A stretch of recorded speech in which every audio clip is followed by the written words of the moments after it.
بسم اللہ الرحمن الرحیم۔ السلام علیکم۔ ایک دن میری بیٹی کے اسکول سے کال آئی۔ اس کی ٹیچر نے کہا کہ آپ اسکول آئیں، آپ سے ضروری بات کرنی ہے۔ ٹیچر کی یہ بات سن کر میں پریشان ہو گئی اور اگلے ہی دن اپنی بیٹی کے اسکول پہنچی تو ٹیچر نے الماری کھولتے ہوئے میری بیٹی کی کاپی نکالی اور پھر اس میں سے ایک صفحہ نکال کر میرے آگے رکھنے لگی۔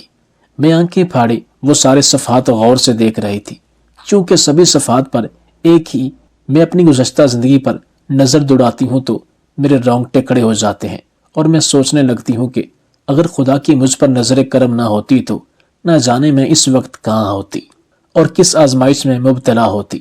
میرا نام بطول فاطمہ ہے۔ اپنے والدین کی ہم 3 ہی اولادیں تھیں۔ بڑا بھائی تھا اور بھائی سے چھوٹی ہم 2 بہنیں تھیں۔ بہنوں میں میرا دوسرا نمبر تھا۔ یوں تینوں بہن بھائیوں میں سب سے چھوٹی تھی۔ سب سے چھوٹی ہونے کی وجہ سے ماں باپ کی لاڈلی بھی تھی اور شاید یہ اسی لاڈ پیار کا نتیجہ تھا کہ میں بڑی تو ہو چکی تھی، بچپن سے لڑکپن اور لڑکپن سے اب نوجوانی کی دہلیز پر قدم رکھ چکی تھی، مگر ابھی تک میری فطرت میں سے یہ بچپنا نہیں گیا تھا، بلکہ مجھے آج بھی اچھی طرح یہ بات یاد ہے کہ ابا اکثر میری طرف دیکھ کر فکر میں مبتلا ہو جایا کرتے تھے اور اماں سے کہا کرتے تھے، بطول کی ماں یہ لڑکی کیا کرے گی، سسرال جا کر اسے کچھ سمجھایا کرو۔ مگر اماں ہمیشہ ابا کی یہ بات سن کر مسکرایا کرتی تھی اور کہا کرتی تھی، آپ دیکھیے گا سسرال جا کے یہ اچھی بھلی ہو جائے گی۔ یہ جو لاپرواہیاں اور یہ جو بچپنا ہے نا، یہ ماں باپ کے گھر ہی ہوتا ہے۔ جب کندھوں پہ ذمہ داری پڑتی ہے تو پھر سب لڑکیاں خود بخود سمجھدار ہو جاتی ہیں۔ ابا کے چہرے سے صاف معلوم پڑتا تھا کہ وہ مطمئن تو نہیں ہوئے، مگر وہ خاموش ہو جایا کرتے تھے۔ خیر اسی طرح دھیرے دھیرے وقت گزرتا رہا۔ میرے بڑے بہن بھائی کی شادی ہو چکی تھی اور اب شادی کی باری میری تھی۔ اماں ابا رشتہ دیکھ رہے تھے، میں بہت خوش تھی۔ مجھے اس بات سے کوئی لینا دینا نہیں تھا کہ میں بیاہ کر سسرال جا رہی ہوں، شوہر کی گھر کی ذمہ داریاں میرے کندھوں پہ آ جائیں گی، اس طرح کی مجھے کوئی پرواہ نہیں تھی۔ میں تو بس خوش تھی کہ شادی ہو رہی ہے، میرے پاس نئے کپڑے ہوں گے، نئے جوتے ہوں گے، میک اپ کا سامان ہوگا، بس میں انہی چیزوں کو لے کر بہت خوش تھی۔ خیر اسی طرح وقت گزرتا رہا اور دیکھتے ہی دیکھتے میری شادی کا دن بھی آ پہنچا۔ ماں باپ کی ہزاروں دعاؤں میں رخصت ہو کر فیصل کے سنگ اس کے گھر آ گئی۔ شادی کے شروع کے دن تو بہت خوبصورت تھے۔ میں بہت خوش رہا کرتی تھی اور اپنے دل میں یہی سوچتی تھی کہ شادی تو بہت اچھی چیز ہے، روزانہ نئے کپڑے پہنو، سج سنور کر تیار ہو جاؤ اور کسی نہ کسی کے گھر دعوت کھانے کے لیے پہنچ جاؤ۔ بہت مزہ آ رہا ہے اس کام میں تو۔ مگر پھر دھیرے دھیرے جیسے جیسے دعوتوں کا سلسلہ ختم ہوا، زندگی اپنی روٹین پر واپس آ گئی تو مجھے اندازہ ہوا کہ شادی تو واقعی ایک بہت بڑی ذمہ داری ہے، خاص طور پر ساس اور نندوں کے رویے۔ یہاں تو ذرا سی بات کا خیال رکھنا پڑتا تھا اور میں تو بہت ہی زیادہ لاپرواہ طبیعت کی مالک تھی اور اپنی اسی لاپرواہ طبیعت کی وجہ سے آئے دن مجھے کوئی نہ کوئی بات سننے کو ملتی تھی۔ آئے دن میرے گھر میں کوئی نہ کوئی نیا جھگڑا کھڑا ہو جاتا تھا۔ شادی کے 2 ماہ بعد ہی مجھے یہ خبر ملی کہ میں ماں بننے والی ہوں، مگر سچ کہوں تو یہ میرے لیے خوشی کی خبر نہیں تھی، کیونکہ 2 ماہ کے اندر ہی میں اپنی ساس اور نندوں کے رویے سے اکتا چکی تھی۔ نہ وہ مجھے سمجھنے کے لیے تیار تھی اور نہ میں انہیں سمجھنے کے لیے تیار تھی۔ اب سوچتی ہوں تو احساس ہوتا ہے کہ مجھے اپنا بچپنا چھوڑنا چاہیے تھا، مجھے شادی کو سیریس لینا چاہیے تھا، مگر میں تو چند ہی دنوں میں اکتا گئی تھی۔ مجھے یہ شادی بوجھ لگنے لگی تھی۔ مگر خیر اسی طرح جب اپنے والدین کے گھر جاتی تو امی اور ابا مجھے سمجھا بجھا کر بھیج دیتے۔ سب کا اور میرا اپنا بھی یہی خیال تھا کہ گزرتے وقت کے ساتھ ساتھ سب کچھ ٹھیک ہو جائے گا۔ اسی طرح دیکھتے ہی دیکھتے 9 ماہ کا عرصہ گزر گیا اور میں نے ایک بیٹی کو جنم دیا۔ ماں بننے کے بعد میں بہت خوش تھی، یہ ایک الگ ہی احساس تھا، مگر دوسری طرف گھر کی فضا نہایت کشیدہ ہو چکی تھی۔ میرے اور میری ساس نندوں کے درمیان تعلقات دن بدن بگڑتے ہی جا رہے تھے، بات اور معاملات سنبھلنے کی بجائے الجھتے جا رہے تھے اور یہ کشیدگی اب ہم دونوں میاں بیوی کے تعلقات میں بھی دراڑ پیدا کر رہی تھی۔ شروع میں فیصل میری بات کو سمجھا کرتے تھے، میرا ساتھ دیا کرتے تھے، مگر اب گزرتے وقت کے ساتھ ساتھ وہ بھی شاید اکتا چکے تھے۔ وہ اب اپنی ماں اور بہنوں کا ساتھ دیتے تھے۔ اب ہر غلطی پر وہ بھی مجھے ہی ڈانٹتے تھے، مجھے ہی سمجھانے کی کوشش کرتے تھے۔ اسی طرح کرتے کراتے 1 سال کا عرصہ مزید گزر گیا۔ اب میری بیٹی 1 سال کی ہو چکی تھی، مگر نہایت کوشش کے باوجود بھی میرے تعلقات اپنے سسرال والوں کے ساتھ اچھے نہ ہو سکے اور پھر بالآخر بات طلاق پر جا کر ختم ہوئی۔ فیصل نے مجھے طلاق دے دی اور میں اپنی 1 سالہ بیٹی کو لے کر اپنے والدین کے گھر واپس آ چکی تھی۔ میری طبیعت میں لاپرواہی اس حد تک تھی کہ اپنی اس طلاق پر اس وقت میں شکر ادا کر رہی تھی۔ میں نے دل ہی دل میں کہا چلو شکر ہے، جان چھوٹی آئے دن کی مصیبت سے۔ اب میں جو یہ سمجھ رہی تھی کہ اپنی بیٹی کو لے کر ماں باپ کے گھر جاؤں گی اور میری زندگی میں سکون آ جائے گا، مگر یہ بھی میری بہت بڑی غلط فہمی تھی۔ 4 دن کے اندر ہی مجھے اندازہ ہو چکا تھا کہ سکون یہاں بھی نہیں آئے گا، کیونکہ وہاں پر میری بھابھی اور اس کے بچے موجود تھے۔ جیسے ہی میں اپنی بچی کو لے کر والدین کے گھر پہنچی، وہی بھابھی جو پہلے میرے آنے پر میری خوب او بھگت کیا کرتی تھی، اب اسی نے آنکھیں ماتھے پر رکھ لی تھی۔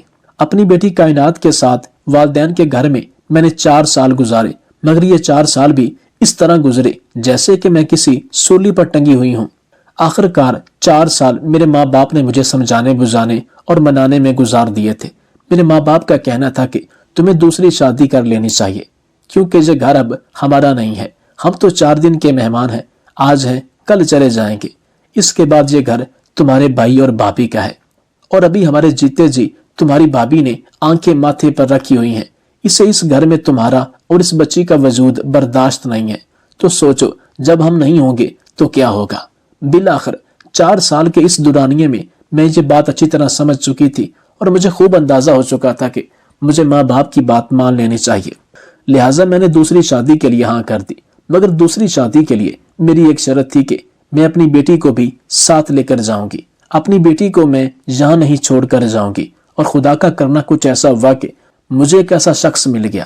تنویر بھی پہلے شادی شدہ تھا، مگر پہلے بچے کی پیدائش پر تنویر کی بیوی اور بچہ دونوں وفات پا چکے تھے۔ تنویر اور اس کے گھر والوں کو اس بات پر کوئی اعتراض نہیں تھا کہ میں اپنی بچی کو ساتھ لے کر آؤں گی۔ یوں چند ہفتوں میں ہی میرا رشتہ تنویر کے ساتھ طے ہو گیا اور میں ایک بار پھر دلہن بنی، اور اس دفعہ بیاہ کر میں تنویر کے سنگ اس کے گھر آ گئی۔ میری بیٹی کائنات ابھی میری اماں کے پاس تھی۔ اماں نے کہا کہ شادی کے 2 ہفتے بعد تم اسے اپنے ساتھ لے جانا۔ تنویر کے ساتھ وقت گزرا تو معلوم ہوا کہ وہ بہت ہی اچھا انسان ہے۔ شادی کے 1 ہفتے بعد ہی میں اپنی بیٹی کائنات کو اپنے پاس لے آئی تھی، اور یہ دیکھ کر مجھے بہت خوشی محسوس ہوتی تھی کہ تنویر میری بیٹی سے بہت ہی زیادہ پیار کرتا تھا۔ اس نے کبھی بھی میری بیٹی کے ساتھ کوئی فرق نہیں کیا تھا۔ تنویر کا اپنا الگ سے گھر موجود تھا، شادی کے لیے وہ اپنے والدین کے گھر میں آیا ہوا تھا، لیکن جہاں وہ نوکری کرتا تھا کمپنی کی طرف سے اسے ایک گھر ملا ہوا تھا۔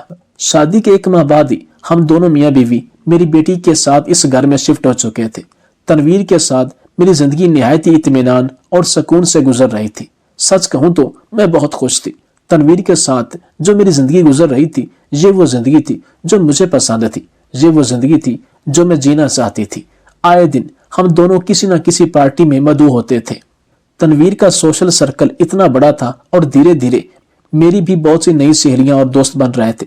ہمارے گھر میں بھی ہر 10 دن بعد ایک بڑی پارٹی ارینج کی جاتی تھی۔ گھر میں نوکر چاکر تھے، 2 گاڑیاں تھی، ہر طرف پیسے کی ریل پیل تھی، اور سب سے بڑی اور مزے کی بات یہ تھی کہ کوئی بھی روک ٹوک کرنے والا نہیں تھا۔ اور خود تنویر وہ تو اتنا اچھا انسان ثابت ہوا کہ اسے تو میری کسی بات سے کوئی گلہ ہی نہیں تھا۔ میں جس وقت گھر سے جاؤں، جس وقت گھر واپس آؤں، جیسا چاہے لباس پہنوں، اسے میری کسی بات پر کوئی اعتراض نہیں تھا۔ یوں کہا جائے کہ میں اپنی من پسند زندگی جی رہی تھی، اپنے خوابوں کی زندگی جی رہی تھی۔ میں بہت خوش تھی، اور میری طرف دیکھ کر میرے والدین بھی خوش تھے، میرے بہن بھائی بھی خوش تھے کہ چلو اس کی زندگی سے مشکلات ختم ہوئیں، تو سب نے سکون کا سانس لیا۔ میری بیٹی کو میں اسکول میں داخل کروا چکی تھی۔ گھر میں 2 3 ملازمہ تھی جو سارے گھر کا کام بھی کرتی تھی اور میری بیٹی کی دیکھ بھال بھی کرتی تھی۔ میری اور تنویر کی شادی کو 1 سال ہونے والا تھا، مگر اب تک میں نے بچہ پیدا کرنے کا فیصلہ نہیں کیا تھا۔ میں نے تنویر سے صاف اور واضح الفاظ میں کہہ دیا تھا کہ میں فی الحال اپنی زندگی کو انجوائے کرنا چاہتی ہوں، اور وہ بھی میری خوشی میں خوش تھا۔ اسی طرح بہت اطمینان سے وقت گزر رہا تھا کہ ایک دن میری بیٹی کے اسکول سے مجھے کال ریسیو ہوئی۔ پرنسپل نے کہا کہ آپ کائنات فیصل کی والدہ بات کر رہی ہیں؟ میں نے کہا جی بالکل، میں کائنات کی ماں ہوں۔ انہوں نے کہا ہمیں آپ سے ایک ضروری بات کرنی ہے، کل آپ 11 بجے آفس پہنچائیے گا، کل آپ 11 بجے آفس پہنچ جائیے گا۔ میں نے کہا ٹھیک ہے۔ پرنسپل کی یہ کال سننے کے بعد میں کچھ پریشان ہو گئی تھی۔ اسی دوران میں نے ٹی وی دیکھتے ہوئے اپنی بیٹی پر ایک نظر ڈالی۔ وہ خاموشی سے کارٹون دیکھنے میں مصروف تھی۔ آخر پرنسپل نے مجھے کال کیوں کی؟ انہیں مجھ سے کیا بات کرنی ہوگی؟ میری بیٹی تو ابھی بہت چھوٹی کلاس میں ہے، پڑھائی کا تو کوئی معاملہ نہیں ہو سکتا، کیونکہ میری بیٹی بہت اچھے ٹیوٹر سے ٹیوشن بھی پڑھتی تھی اور فیس تو ہم ہمیشہ ایڈوانس میں جمع کروا دیا کرتے تھے، پھر آخر ایسی کیا بات ہو سکتی ہے؟ یہی سوچتے سوچتے میں رات کو اپنے بستر پر سونے کے لیے چلی گئی۔ صبح 10 بجے میری آنکھ کھلی، دیکھا تو میری بیٹی اسکول جا چکی تھی اور تنویر بھی اپنے آفس جا چکے تھے۔ میں نے ملازمہ سے ناشتہ تیار کرنے کو کہا اور خود نہا دھو کر ایک اچھا سا لباس منتخب کیا اور تیار ہو گئی۔ تیار ہو کے میں نے ناشتہ کیا اور ڈرائیور کو ساتھ لے کے اسکول پہنچ گئی۔ آفس میں پرنسپل کے پاس پہنچی تو انہوں نے مجھے بیٹھنے کا اشارہ کیا اور انٹر کام اٹھا کر کائنات فیصل کی ٹیچر کو آفس میں بلایا۔ میں خاموشی سے یہ ساری کاروائی دیکھ رہی تھی اور دل ہی دل میں دعا کر رہی تھی کہ یا اللہ سب خیریت ہو۔ نہ جانے کیوں میرا دل بری طرح سے گھبرا رہا تھا۔ پرنسپل نے مجھے پانی کا گلاس پیش کیا۔ کائنات کی ٹیچر ابھی آفس میں نہیں آئی تھی کہ پرنسپل نے مجھ سے کچھ سوال و جواب شروع کیے۔ وہ کہنے لگی کیا آپ کائنات کی سگی ماں ہیں؟ میں نے حیرت سے ان کے چہرے کی طرف دیکھا اور تلخ لہجے میں کہا کہ یہ کیسا سوال ہے، میں کائنات کی سگی ماں ہوں۔ پرنسپل اسی طرح کے چھوٹے موٹے مزید سوال کرنے لگی کہ اسی دوران کائنات کی ٹیچر آفس میں داخل ہوئی۔ سلام کہنے کے بعد وہ بھی میرے برابر والی کرسی پر بیٹھ گئی۔ میں نے اپنا تعارف کروایا اور بتایا کہ میں کائنات کی والدہ ہوں، تو اس نے بھی بتایا کہ میں کائنات کی ٹیچر ہوں۔ میں نے ان سے پوچھا کہ کہیے آپ نے مجھے کس لیے آفس میں بلایا ہے، سب خیریت تو ہے نا؟ ٹیچر نے ایک نظر پرنسپل کی طرف دیکھا اور کہنے لگی کہ آپ کائنات کی والدہ ہیں، کیا آپ بتا سکتی ہیں کہ آپ کی بچی کو کیا پریشانی ہے؟ کیا گھر میں آپ دونوں میاں بیوی لڑتے جھگڑتے ہیں؟ میں نے کہا بالکل بھی نہیں، ہم دونوں میاں بیوی بہت ہی پیار اور محبت سے رہتے ہیں۔ مگر آپ یہ سوال کیوں کر رہی ہیں؟ میں نے جلدی سے اپنا سوال کیا تو ٹیچر کہنے لگی اس لیے کہ آپ کی بیٹی کسی الجھن کا شکار ہے۔ ٹیچر کی یہ بات سن کر میرے چہرے پر تفکر اور پریشانی پھیل چکی تھی۔ میں نے الجھتے ہوئے ان سے ایک اور سوال کیا اور کہا کیسی الجھن؟ میں آپ کی بات کو سمجھی نہیں۔ تبھی ٹیچر نے کہا کہ میں آپ کو ایک چیز دکھاتی ہوں جس سے مجھے تو یہ اندازہ ہو رہا ہے کہ آپ کی بیٹی کے دل میں کوئی بات ہے، کوئی ڈر یا خوف ہے یا وہ کسی الجھن کا شکار ہے، آپ خود دیکھ لیجئے۔ پھر ٹیچر نے میرے سامنے مختلف صفحات رکھنے شروع کیے، ایک صفحہ پھر دوسرا تیسرا اور اس طرح کافی سارے وہ صفحات تھے جس پر کائنات نے ڈرائنگ بنائی ہوئی تھی۔ میز پر پھیلے ان تمام صفحات کو دیکھ کر میں حیران رہ گئی۔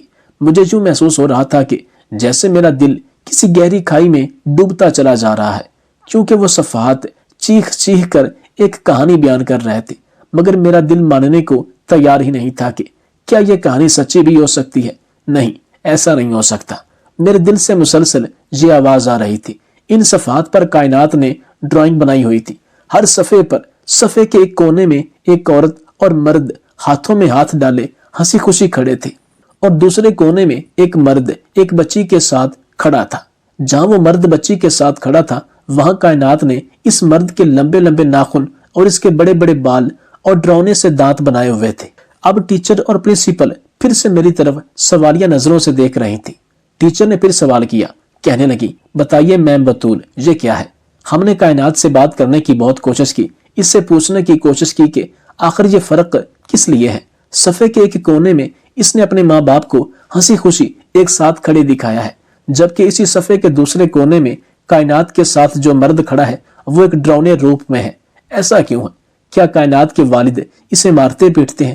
میں نے کہا نہیں، بالکل بھی نہیں، کائنات کا باپ اس سے بہت پیار کرتا ہے۔ تب میرے دل میں ایک خیال آیا اور اس خیال کو فوراً میں نے پرنسپل اور کائنات کی ٹیچر کے سامنے کھول کر رکھ دیا۔ میں نے انہیں بتایا کہ کائنات کے والد اس کے سگے باپ نہیں ہیں، یہ میری دوسری شادی ہے، یہ کائنات کا سوتیلا باپ ہے۔ میری یہ بات سن کر کائنات کی ٹیچر اور پرنسپل دونوں چونک گئی اور کہنے لگی فوراً اپنی بچی پر توجہ دیجیے اور اس بات کی گہرائی کو سمجھنے کی کوشش کیجیے کہ آخر آپ کی بیٹی کیا کہنا چاہتی ہے، کیونکہ یہ ڈرائنگ اور یہ 10 سے 15 صفحات چیخ چیخ کر بتا رہے ہیں کہ بچی کچھ کہنا چاہتی ہے، بچی کسی الجھن کا شکار ہے، اور وہ الجھن کیا ہے یہ معلوم کرنا آپ کا کام ہے۔ میں اس قدر صدمے میں تھی کہ میں کوئی جواب نہ دے سکی۔ تبھی پرنسپل اپنی جگہ سے اٹھی اور میرے پاس آ کر کہنے لگی بطول اگر آپ کہیں تو ہم آپ کو کسی اچھے سیکٹرس کا بتا دیتے ہیں، آپ کائنات کو لے کر اس کے پاس جائیں، بچی کے دل و دماغ میں جو بھی الجھن ہے سیکٹرس اسے نکال لیں گے۔ میں نے کہا ٹھیک ہے، مگر پہلے میں خود کوشش کرتی ہوں. میں اس کی ماں ہوں, مجھے یقین ہے کہ اس کے دل میں جو بھی بات ہوگی وہ مجھے بتا دے گی. اس دن میں اپنی بیٹی کو 12 بجے ہی اسکول سے گھر لے آئی. گھر واپس لوٹی تو دیکھا گھر میں کوئی بھی نہیں تھا. تنویر کے گھر آنے جانے کا کوئی خاص وقت مقرر نہیں تھا. میں اپنی بیٹی کو لے کر سیدھی اپنے کمرے میں آ گئی اور میں نے اسے بہت پیار کے ساتھ سمجھایا کہ میں اس کی ماں ہوں, میں اس کے لیے کچھ بھی کر سکتی ہوں. دھیرے دھیرے سمجھاتے سمجھاتے میں نے اسے پوچھا کہ کیا تمہیں پاپا سے ڈر لگتا ہے؟ وہ خاموش نظروں سے میری جانب دیکھنے لگی تو میں نے پھر ایک اور سوال کیا اور کہا کہ پاپا تمہیں اچھے لگتے ہیں؟ اب بھی اس نے کوئی جواب نہیں دیا. میں نے اگلا سوال کیا کہ پاپا تمہیں پیار کرتے ہیں؟ وہ اب بھی خاموش تھی. پھر میں نے اسے کہا کہ کیا بابا تمہیں تنگ کرتے ہیں؟ تمہیں ان سے ڈر لگتا ہے؟ وہ کچھ دیر خاموش نظروں سے میری طرف دیکھتی رہی اور پھر اس نے دھیرے سے ہاں میں سر ہلا دیا. یہ دیکھ کر میرا دل جیسے کسی نے مٹھی میں جکڑ لیا تھا. تکلیف کی شدت سے میری آنکھوں میں آنسو آ چکے تھے. کاش کہ یہ سچ نہ ہوتا, کاش تنویر ایسا انسان نہ ہوتا, مگر یہی حقیقت تھی.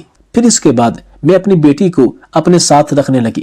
دن رات میں سائے کی طرح اس کے ساتھ رہتی تھی اور پھر چند دن کے اندر ہی جب بیٹی کے ساتھ رہنا شروع کیا تو مجھے معلوم ہوا کہ تنویر روزانہ رات کو میری بیٹی کے کمرے میں جاتا تھا اور اس کے ساتھ نازیبا حرکات کرنے کی کوشش کرتا تھا, مگر وہ بچی ڈر جاتی تھی. میں نے اپنی بچی کا ڈاکٹر سے معائنہ بھی کروایا تو معلوم ہوا کہ ابھی اس نے میری بچی کے ساتھ کوئی غلط حرکت نہیں کی تھی.